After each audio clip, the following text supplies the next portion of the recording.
সম্মানিত দর্শক, ইরান এবং ইসরায়েলের যে যুদ্ধ, এটি সম্ভবত একটা বিরতিতে যাচ্ছে এবং পৃথিবীর জন্য একটা ভালো সংবাদ।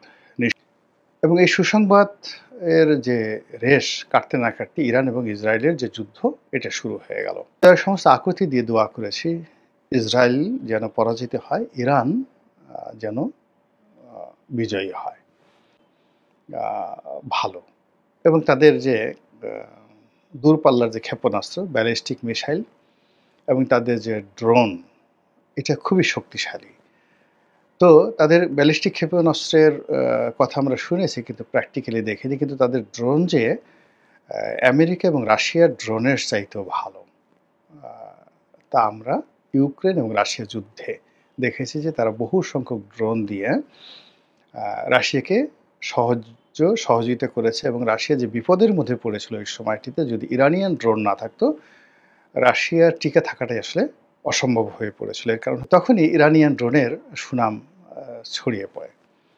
আরেকটি ইরানের গানবোট, স্পিড বোটের সাথে একটু বড়, প্রায় 100 নটিক্যাল মাইল বেগে এগুলো ছুটতে পারে এবং এগুলো এত দ্রুতভাবে এসে সেই যে আমেরিকার বড় বড় যে রণতরীগুলো রয়েছে সেখানে ফুটো করে দিতে পারে। এইটা মানে রীতিমতো পারস্য উপসাগরে মানে সমস্ত ইউরোপীয় এবং আমেরিকার যে যুদ্ধজাহাজ, এই আতঙ্ক নাম হলো ইরানিয়ান এই গানবোট। এবং এখন পর্যন্ত এরকম ইফেক্টিভ গানবোট পৃথিবীতে আবিষ্কৃত হয়নি। তো এই দুটো আমরা জানতাম। আর ব্যালিস্টিক ক্ষেপণাস্ত্রের যে ক্ষমতা, সেই ক্ষমতা সম্পর্কে আমরা জানতাম যে ইরান একটা কিছু করেছে। কিন্তু ইসরায়েলের সঙ্গে যে যুদ্ধ, সেই যুদ্ধে ইরানের পারমাণবিক অস্ত্র প্রদর্শিত হয়নি, কিন্তু তাদের যে দূরপাল্লার ক্ষেপণাস্ত্র, যেটাকে সুপারসনিক মানে শব্দের গতির চাইতে বহুগুণ বেশি, সেই ক্ষেপণাস্ত্র যেভাবে এসে আঘাত করেছে, বিশ্বকে তাক লাগিয়ে দিয়েছে। আমেরিকার কাঁপন শুরু হয়ে গেছে। যুক্তি অর্থাৎ 3 স্তরের আকাশ প্রতিরক্ষা ব্যুহ রয়েছে উইদিন দ্য ইসরায়েলি টেরিটরি। তো ইসরায়েলের বাইরে 4টি আকাশ প্রতিরক্ষা ব্যুহ আর ইসরায়েলের ভিতরে 3টি আকাশ প্রতিরক্ষা ব্যুহ, মোট 7টি ব্যুহ ভেদ করে ইরানি মিসাইলগুলো প্রথম দিকে তারা যদি 100টা মিসাইল ছুড়ত, তাহলে সেক্ষেত্রে 90টা মিসাইল সেই প্রতিরক্ষা ব্যুহ দ্বারা ধ্বংস হয়েছে। 10টা মিসাইল এসে সেই ইসরায়েলের মধ্যে ধ্বংসলীলা চালিয়েছে। এটা কল্পনাও করা যায়নি। মানে ইসরায়েল আমেরিকা এটা কল্পনাই করতে পারেনি এটা সম্ভব। তাদের একটা ধারণা ছিল এটা তাদের যে প্রথম স্তর, এটাই অতিক্রম করতে পারবে না। তো সেখানে 7টা স্তর অতিক্রম করে এসে মানে ইসরায়েলের ভিতরে একেবারে নির্দিষ্ট টার্গেটে আঘাত হানছে, অকল্পনীয়। এই গেল যুদ্ধের প্রথম দিকে। পরবর্তীতে এটা অলমোস্ট এমন পর্যায়ে চলে এসেছে যে 100টা মিসাইল যদি ছোড়া হতো, তার 50টা মিসাইলই এসে আঘাত হানত। আর আজকে আমি যে ভিডিওটা করছি, আজকে এই যুদ্ধবিরতি বলার পর, মানে যুদ্ধবিরতি ঘোষণার যখন মানে করেছে মিস্টার ডোনাল্ড ট্রাম্প, এই ঘটনার পর দেখা গেল যে ইরান যে ব্যালিস্টিক মিসাইল ছুঁড়েছে তার 90% এসে একেবারে সরাসরি ইসরায়েল আক্রমণ করেছে। এবং এইভাবে যদি আরও 2-3 দিন চলে, তাহলে 100% তাদের অ্যাকুরেসি চলে আসবে। অর্থাৎ ইরানের ছোড়া মিসাইলে ইসরায়েল তো ছোট্ট একটা রাষ্ট্র, মানে আপনি হেঁটে এই মাথা থেকে ওই মাথায় যেতে পারবেন, বেশিক্ষণ সময় লাগবে। একেবারে ছোট একটা রাষ্ট্র, টিল নাও এখানে তেহরানের সমানও না। মানে ওদের যে রাজধানী, ইরানের রাজধানীর চেয়ে অনেক ছোট পুরো রাষ্ট্রটি। তো আর ইরান পৃথিবীর একটা সবচেয়ে জটিল ভূখণ্ড এবং পৃথিবীর অন্যতম বৃহৎ একটি রাষ্ট্র ভূখণ্ডের দিক থেকে। তো সেখানে আগামী 3-4 বছরও যদি কন্টিনিউয়াসলি আমেরিকা এবং যাকে বলা হয় ইসরায়েল সম্মিলিতভাবে ইরানের সমস্ত স্থাপনার উপর বোমা ফেলে, পৃথিবীর সমস্ত বোমা শেষ হয়ে যাবে। শেষ হওয়ার পরেও ইরানের যে ক্ষয়ক্ষতি সেটা 20 to 25% তারা করতে পারবে, নট মোর দ্যান দ্যাট। আর ইরানের হাতে এখন যে অস্ত্র রয়েছে, সেই অস্ত্র দিয়ে যদি সে নির্বিচারে শুধুমাত্র ব্যালিস্টিক ক্ষেপণাস্ত্র আক্রমণ চালায় 24 ঘন্টার মধ্যে পুরো ইসরায়েলকে তারা গাজা বানিয়ে দিতে পারবে। এই হলো অবস্থা। আকারগত আক্রমণগুলো সফলভাবে পরিচালিত হয়েছে এবং যতটুকু সফল হয়েছে এতে করে তাদের যে গুরুত্বপূর্ণ কতগুলো স্থাপনা, গুরুত্বপূর্ণ নগর, বন্দর সবগুলো তারা ধ্বংস করে ফেলেছে ইরান।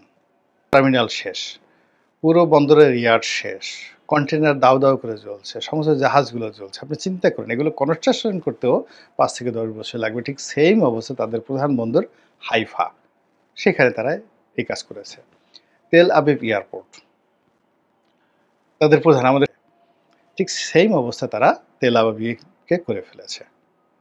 এরপরে তারা জেরুজালেম আক্রমণ চালায়নি, কিন্তু তেল আবিবের যত গুরুত্বপূর্ণ জায়গা রয়েছে, ধরুন ঢাকা শহরে যদি কেউ বোমা মেরে সেক্রেটারিয়েট ধ্বংস করে ফেলে, তারপরে শেষে সংসদ ভবন ধ্বংস করে ফেলে, মতিঝিলের যে বড় বড় বিল্ডিংগুলো হাব রয়েছে, বড় বড় বিল্ডিংগুলো রয়েছে, হোটেলগুলো রয়েছে, সেগুলো যদি ধ্বংস হয়ে যায়, আপনি যে ছবি, এই সীমিত ছবি পৃথিবীতে এসেছে, তাতে তেল আবিবের মতো শহরের সর্বনাশ ঘটানো হয়ে গেছে। সেটার commercial zone, diplomatic zone, economic zone, এবং তার সঙ্গে সঙ্গে যে সকল মিলিটারি কৌশলগত দিক রয়েছে, সামরিক জোন রয়েছে, সেগুলো ইরান ইতিমধ্যে ধ্বংস করে দিয়েছে। সবচেয়ে বড় যে ক্ষতি সাধন করা হয়েছে সেটি হলো ইহুদিদের যে দাম্ভিকতা, অহংবোধ, সেটি চুরমার করে দেওয়া হয়েছে। আপনি এই কয়দিনে দেখেন, আজকে সকালবেলা ছবি দেখলাম, নেতানিয়াহু শুকিয়ে কাঠ হয়ে গেছে, তার মুখ লম্বা হয়ে গেছে, মানে মানে দেখার মতো না, মনে হয় যেন একটা জীবন্ত লাশ হয়ে গেছে। তো তাদের সে যে দাম্ভিকতা শেষ হয়ে গেছে, আর নৈতিক যে মনোবল, লড়াই করার মনোবল, টিকে থাকার মনোবল এবং আগামীতে লড়াই করবে, এটাও কিন্তু শেষ হয়ে গেছে। এবং আপনারা জানেন যে যে কোনো মানুষের যদি একবার কনফিডেন্স চলে যায়, এমনকি রয়্যাল বেঙ্গল টাইগার, আপনি দেখবেন যে অনেক সময় একটা রয়্যাল বেঙ্গল টাইগার যখন একটা কুকুর ঘুরে দাঁড়ায়, একটা যাকে বলা হয় ধরুন হরিণ ঘুরে দাঁড়ায়, অথবা সে যাকে শিকার করছে, খুব দুর্বল একটা প্রাণী, মহিষ ঘুরে দাঁড়ায়, ঘুরে দাঁড়ানোর পরে এবং বাঘটা যখন নৈতিক মনোবল হারিয়ে ফেলে, বিশ্বাসটা হারিয়ে ফেলে, তখন তার পরাজয় হয় এবং বাঘ কিন্তু বেঘরে প্রাণ হারায়। তো এরকম একটা অবস্থা যে এই যুদ্ধ করতে করতে করতে করতে তাদের যে সাহস বেড়েছিল, তারা সম্মিলিত আরব শক্তিকে পরাজিত করেছে, তারা মিশরকে পরাজিত করেছে, তারা মিশরের সেই বিখ্যাত গামাল আবদেল নাসিরকে পরাজিত করেছে। এরকম অসংখ্য ঘটনা তারা ঘটিয়েছে এবং সর্বশেষ তারা নির্বিচারে সারা পৃথিবীকে তুলি মেরে যেভাবে গাজাকে মাটির সঙ্গে মিশিয়ে দিয়েছে, যেভাবে তারা কাসেম সুলাইমানিকে হত্যা করেছে, মানে এটা তো আমেরিকা করেছে ইরানের কথা মতো। এবং ইরানের রেভলিউশনারি গার্ড, যেটা বিপ্লবী গার্ড বাহিনীর অনেক কমান্ডারকে তারা যেভাবে খুন করেছে, তারা যেভাবে তেহরানের মাটিতে বসে যাকে বলে হামাসের প্রধান ইসমাইল হানিয়া, তাকে মেরে ফেলেছে। তারপরে তারা যেভাবে হিজবুল্লাহর প্রধানকে মেরেছে। তো এই জিনিসগুলো তাদের একেবারে যাকে বলে অহংকারের চূড়ান্ত পর্যায়ে পৌঁছে দিয়েছিল। এবং এগুলো করতে করতে তাদের যে সাহস বেড়ে গিয়েছিল, সেই সাহসের জায়গাটা এই যুদ্ধের ফলে একেবারে শূন্যতে চলে আসছে। মেরুদণ্ড মেরুদণ্ড সোজা করে দাঁড়ানোর মতো আর অবস্থা নাই। ফলে যুদ্ধ বিরতি হবে, যুদ্ধ থামবে, কিন্তু ইসরায়েল রাষ্ট্রটি টিকবে কিনা এটি নিয়ে যথেষ্ট সন্দেহ রয়েছে। এখন আর ইরান লাগবে না, এখন কেবলমাত্র ফিলিস্তিনি যোদ্ধা যারা আছে, তারা যারা হুতি রয়েছে, তাদের সঙ্গে আসলে ইসরায়েলের যুদ্ধ করতে যান বের হয়ে যাবে। এবং আমেরিকা এই সময়টিতে যে ধরাটা খেলো ইসরায়েলকে সাপোর্ট করে, তারা যে রাতারাতি আবার যুদ্ধে জড়াবে, আবার নতুন করে এখানে আক্রমণ করবে, আবার নতুন করে কোনো বেজ স্টেশন চালু করবে, এটা হবে না।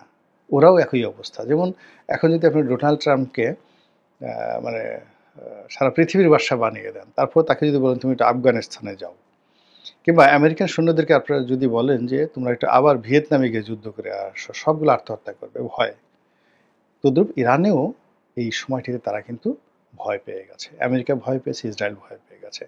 ফলে এই ইহুদি রাষ্ট্রটি অস্তিত্ব সংকটে পড়েছে এই মুহূর্তে এবং আগামীতে এই রাষ্ট্রটি টিকে থাকবে কিনা সেটাই দেখার বিষয়। আল্লাহ আমাদের সবাইকে হেদায়েত দান করুন এবং হেফাজত করুন। আসসালামু আলাইকুম ওয়া রাহমাতুল্লাহি ওয়া বারাকাতুহু।